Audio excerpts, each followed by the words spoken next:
Narcissist Ensnared. Episode 32. Wynne let out a long breath. Did you hear him say he wanted to crush me? That is dynamite. I'm going to use that against him. I've already discussed it with Louise. I'm going to show that he's out to harm me and that he has purposely removed all my support networks to leave me isolated. That way, I can get rid of the undertakings. He is utterly evil. Wynne said nothing. What are you thinking? She asked. What a strange call. He seems deluded, although I don't understand why you don't just tell him what it is that he has done to you. You kept avoiding doing so. Ashley blinked and considered what Wynne had said. There was a pause, and then she spoke. Oh, he knows what he's done. He gets off on hearing me say it and getting upset, so I'm not going to give him the satisfaction. I keep trying to cut him off by saying that I'm moving on and he should too. That infuriates him. What was all this about John McMahon? That was the chap from the gym who was obsessed with me? Was he Peter's friend? No, I don't know why he said that.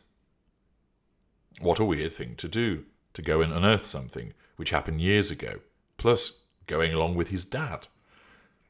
It is because he cannot stand to have his massive ego dented, that's why. Fair enough, I suppose. I don't know why you just didn't put the phone down, though. He kept going on and on at you. You don't have to put up with it. If he rings again, just put the phone down. He's clearly getting a kick out of hassling you. I know, but I was trying to resolve the issue of the children for the weekend, she answered. Yes, I appreciate that part. It just seemed at times you were almost content to listen to him giving you a hammering. I would have gone back at him or put the phone down. I'm not criticising you, by the way, just saying what I would have done. I was tired. He caught me unawares as well. I understand. So I got on to my solicitor this morning and have told him that we are in for a fight. But we shall see if he comes at 10 a.m. on Saturday or not. I'm going to go out with the children so he can't find me and be back by 5 p.m, the agreed time. He can fuck off if he thinks I'm doing what he wants, especially after the way he's threatened me. They are my children. I say when he sees them. It was all about him, wasn't it? He cannot stand the fact that he's lost me, and it's all his fault, she said. Absolutely. It blinds him to what he's done. I did say to watch out for him.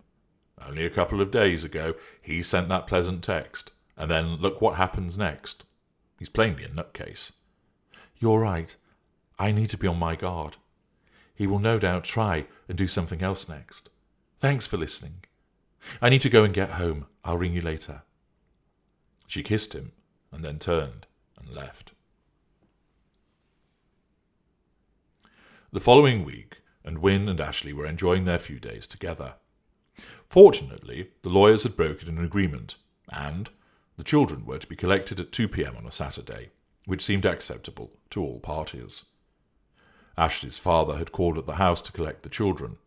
She had explained that she had handed them over without speaking to her father, and then she drove straight to Wynne's house with what she needed for the next few days, staying at his house. On Monday, Ashley had called Wynne during the morning. Hi, I've just had a call from the insurance company, she explained. What did they have to say? Are they going to get on with the repairs now? No, they are refusing to do anything. Why? They explained that they were aware that I was being investigated for drink driving. How did they know that? Who do you think? Peter. Did they tell you that? No, they asked me if I was being investigated, so I said that I was, but there had been no charges and I denied that I had been drink driving. What did they say to that? They said that in the circumstances my claim couldn't be processed. I asked how they knew, and they said that a third party had told them, but for data protection reasons they could not say who it was. Could it be anyone else? No, hardly anybody knows about it, and he's the only one who knows which insurance company to ring. He did say he was going to crush me. Looks like he started. Jesus. I mean, that isn't helping anyone, is it? Get hold of the policy for me. I need to have it looked at for you. I'll ask a lawyer friend to look over it. I bet there's something we can do. Would you? That'd be fantastic. That'd be one in the eye to him as well. Sure. How are things at Combank? Oh, super. I've been attending lots of meetings with the other groups in the bank, looking at cross-selling and so on. Everyone has been lovely to me. Good. I'd like us to book that holiday to Rome tonight. I really want us to go. Sure. We'll pick up some food and do that later. Great. I have the concert tomorrow night. I know. I'll drop you off at the venue if you want. Do you want me to pick you up? No, it's okay. Laura will drop me back afterwards. She doesn't drink. Sure. Okay. Will you pick me up at 5:30? I can't wait to see you and book that holiday. Of course. See you then. Wynne waited outside Combank. As usual, Ashley was never on time, and she eventually emerged and got in the car. She leaned across and kissed Wynne. Take me back to your house, she smiled. Wynne set off. After about 10 minutes, Ashley said she had received a text from Peter. Oh, yes, I hope he's not haranguing you. No, he was asking me if I had got the new Led Zeppelin album, and he was offering to get me a copy. Did you answer? I told him I already had it, thanks to my wonderful boyfriend. You told him that? Well, I said I already had it. Oh, right. He sent me another one later, look. She produced her phone, and it showed a message from Peter explaining that a band, that Wynne had never heard of, was playing in Florida in the summer and would she like to go. He saw her text underneath, which read, Ooh, interesting. Why did you put that? Asked Wynne, trying not to show his irritation. I don't know, I just thought I should answer. What's he up to? I don't know, maybe he's trying to be nice. What, after grassing you to your insurance company? Strange kind of nice if you ask me. Oh, I don't know then. You're better off actually just ignoring him. I'm sure he's doing it to try and wind you up. Well, it seems to bother you more than me, commented Ashley. I just don't like him hassling you, that's all. He needs to stay away. Don't worry, I can handle him. If you say so, but I can still hear that voice of his threatening you in that recorded call, and I don't like it. Has Paul done anything about that threat? No, he didn't seem particularly interested, actually, which I found a bit strange. Me too. He needs to use that. It's a killer piece of evidence. I'm sure of it, said Wynne.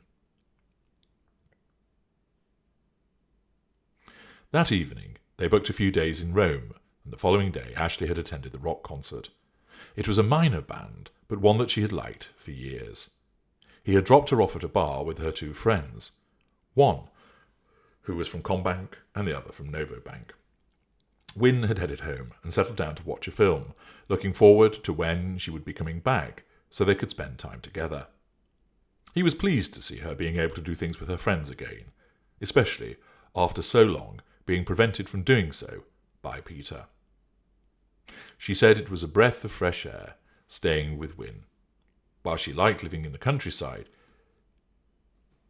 she also loved the city, and being in it once again filled her with excitement. He did miss her, however.